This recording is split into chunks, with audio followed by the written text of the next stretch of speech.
always had to work while being a student at a university because just my economic situation required me to do it. I love to study, I love to spend time here, I love my friends that I met here, but there's a lot of issues that make me furious. On one hand, we have the pressure to sustain ourselves, to not be a burden on our parents, and on the other side, we have the pressure to perform academically or even pass a year. In between these two pressures, we have to still find somehow time to fight back and resist, which sometimes can be a challenge. When you talk about psychotropic drugs with your fellow students, it became like the most normal conversation, like what did you have for breakfast? Poland is not a poor country anymore, so there's just no protest culture at all because people kind of don't know how to do that. It kind of belongs to the history books. We want university to stop being a corporation because it is turning into one, and we try to do that by our actions. We are at the University of Warsaw and we are preparing for the occupation that will start tomorrow.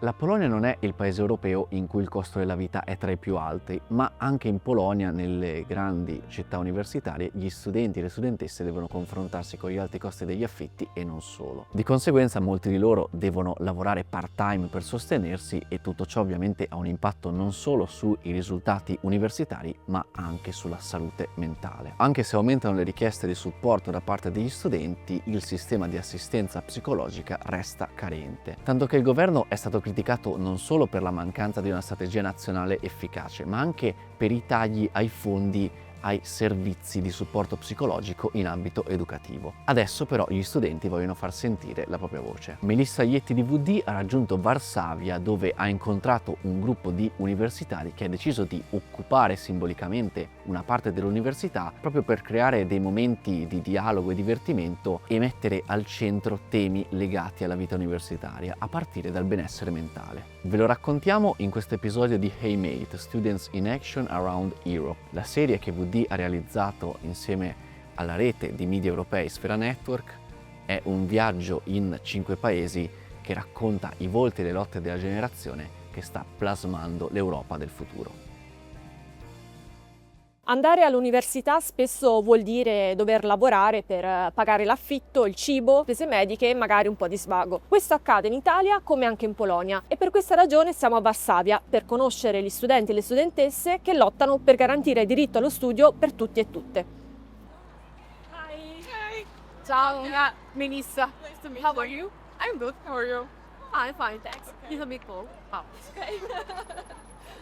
My name is Zofia Menikowska. I study at University of Warsaw. I am finishing my bachelor's degree in creative writing. I live in Warsaw currently, but I am from Legionowo and I am in Students' Union Warszawskie Koło Młodych Inicjatywy Pracowniczej. It's like a Students' Union and it's inside the Inicjatywa Pracownicza Union, Workers' Union. In Warsaw there is like 40 declared members, but there are like 20-25 active. And we are fighting for better situation of students at University of Warsaw, but not only. We want to just make the student situation, living situation, like economic situation better. And we try to do that by our actions. My name is Staszek, I study physics. My name is Dominic, I am a law student. My name is Adam, I'm 24, I study sociology and philosophy. I joined the union, the student union, in October. I joined the union in 2020. And I initially joined before I even started university just because it was one of the only kind of political initiatives in Warsaw which weren't strictly party politics or so-called like mainstream. I wanted to do something that would actually materially influence reality in terms of seeing results of our work. I love university, I love to study, I love to spend time here, I love my friends that I met here. But there's a lot of issues that make me furious. We want university to stop being a corporation because it is turning into one. We are at the University of Warsaw and we are preparing for the occupation that will start tomorrow.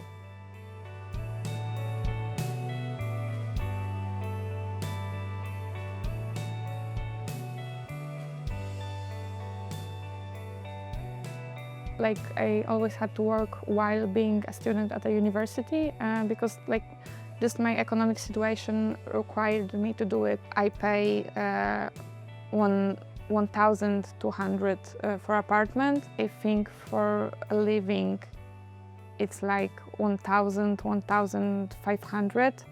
Like for food, for things, sanitary products, things like that. Most of the students at my students' union, workers' union, work and study at the same time. There is mostly the same reason, is that because they have to provide for themselves and they have to pay rent and they have to pay for food. Most students work on a contract that's pretty shitty, and it's called umowa zlecenie. This contract doesn't have any healthcare. You are paid by the hour, and most of the time, if you have umowa zlecenie, you are paid pretty low. People that are working and studying are making like from 2,000 to maximum 5,000, but I don't know who is making 5,000 a month. I think the thought of living normally is sometimes too much for students.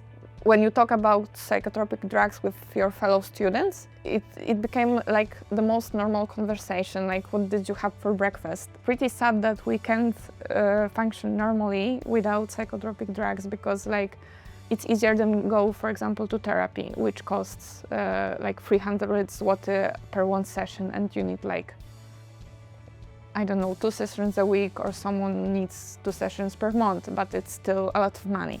I don't know if it will change, really. It's pretty sad that we have to have additional chemistry in our brain to function normally. Prima di approfondire il racconto di Zofia e degli altri studenti e studentesse che abbiamo intervistato, vi lascio qualche dato, così potete farvi un'idea di quanto sia centrale il tema della salute mentale in Polonia. Uno studio condotto tra marzo 2023 e maggio 2024 ha rivelato la presenza nel 57% dei studenti polacchi di sintomi di depressione da moderata a grave, mentre circa il 49% manifestava diversi livelli di stress. Pensate che questi tassi erano addirittura superiori a quelli riscontrati tra gli studenti ucraini nello stesso periodo, però stiamo parlando in quel caso di studenti che vivono in un paese in guerra. Le università non riescono a gestire questa situazione. Già nel 2021 un rapporto del difensore dei diritti del paziente denunciava la carenza di psicologi e terapeuti negli atenei polacchi. I problemi segnalati permangono ancora oggi, parliamo soprattutto di disturbi alimentari, dipendenze, burnout, stress e mancanza di concentrazione. Per questo motivo una strategia presentata per il periodo 2024-2027 punta tra le altre cose ad aumentare le risorse umane e finanziarie per rafforzare il personale dedicato alla salute mentale. La questione però è urgente e infatti nel frattempo gli studenti dell'università hanno deciso di occupare per far sentire la loro voce. Hanno raccontato la loro esperienza a Melissa Ietti. I can look at the current housing situation in Warsaw as, if I work hard enough, I'm gonna buy a flat and be happy and be rich and everyone will love me. For example, I don't believe that I will be ever able to afford an apartment, to buy it, and so I have to rent either way.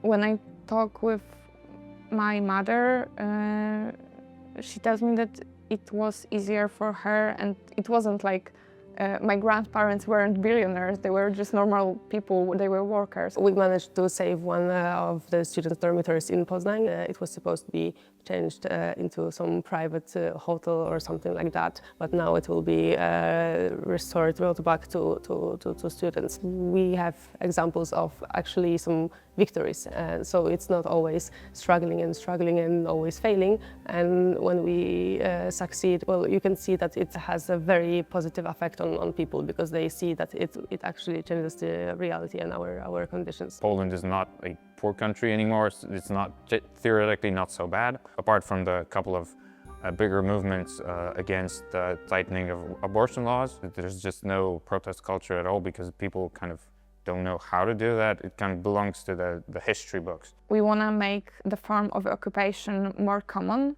We have one canteen for 34,000 students of University of Warsaw, and students of University of Warsaw are hungry all the time. Like, they don't have time to to make food because they are working and studying and they don't have access to cheap food that is provided by university as it should be. The average student at our university probably thinks of protests as like something, either from their grandparents' time or maybe their parents' time. So it's been difficult to even start this. Poland has an interesting history of protests because the whole mythology of the fall of communism is based around the fact that all the intellectuals and workers and everyone was against the regime, and everyone was occupying and kind of a part of the opposition, and you were put in prison and everything. And in the 90s it kind of changed dramatically because suddenly we live in a free country and there's supposedly no need to protest. So we hung up some posters that notify about the event, but for now there are not much details at the event because we cannot announce it before openly. We want university to make another canteen. At the final point, somewhere in the future, we want every building to have a canteen.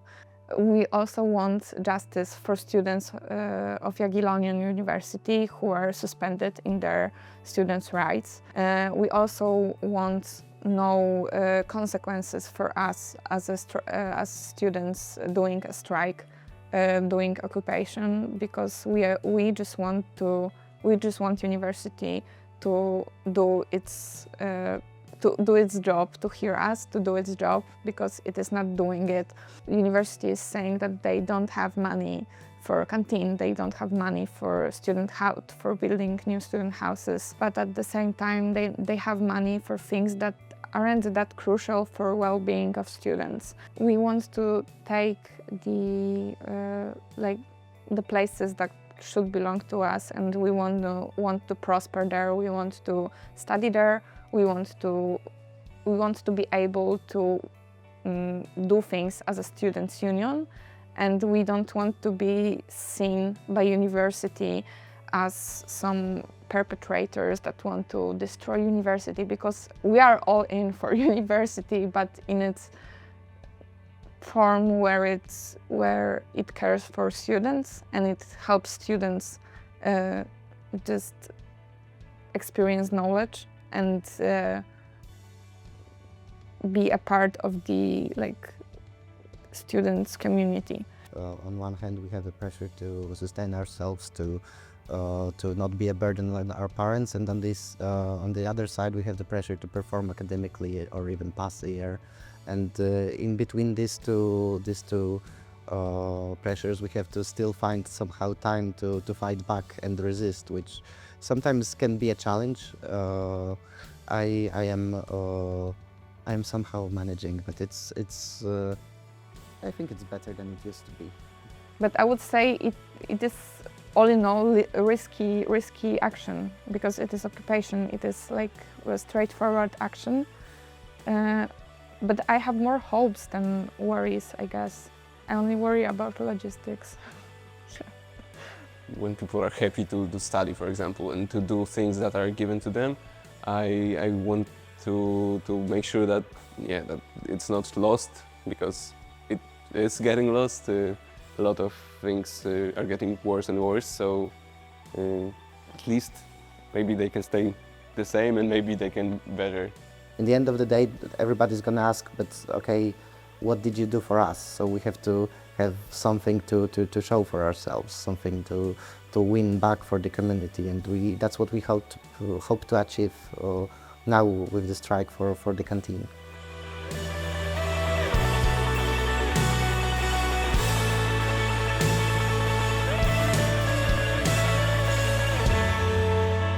La serie Hey Mate è stata realizzata grazie al progetto Sfera, che è un network di media europei per il quale con VD da qualche anno rappresentiamo l'Italia. Il progetto, che è promosso dalla Commissione europea, ci permette di raccontare a un pubblico italiano le sfide delle nuove generazioni europee con un approccio cross-border e internazionale. Se siete interessati trovate tutte le informazioni sui canali di VD, io invece vi saluto, ci vediamo alla prossima puntata.